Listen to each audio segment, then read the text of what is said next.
అంగన్వాడికి వస్తే కానీ medical officer దగ్గరికి వస్తే మీరు ఫ్రీగా తీసుకుంటారు.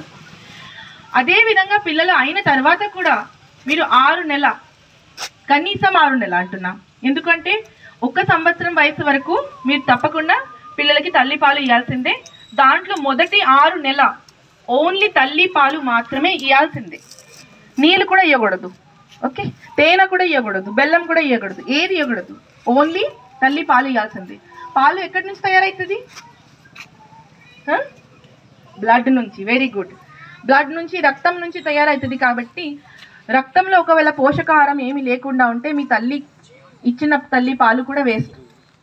మీరు ఇంత కష్టపడుతున్నారు కానీ మీరు కడుపులో బిడ్డ ఉన్నప్పుడు చాలా కష్టపడతారు. ఎందుకు?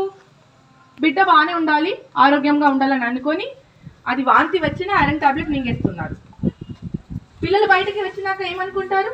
ఏమీ అవసరం లేదు, మేము సన్నగా ఉన్నా, మేము నీరసంగా ఉన్నా పర్వాలేదు, పిల్లల్ని మంచిగానే చూసుకుంటాం.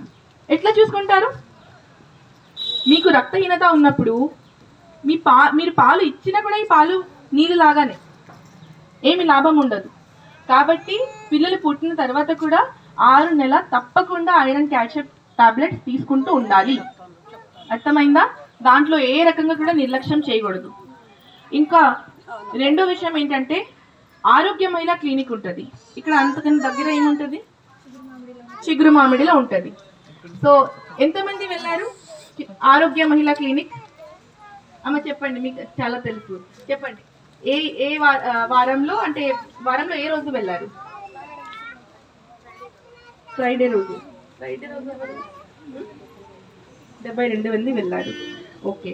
సో ఫ్రైడే అంటే మంగళవారం, గురువారం చేస్తారు, 2 రోజులు చేస్తారు. సో మేబీ గురువారం పోయి ఉండొచ్చు.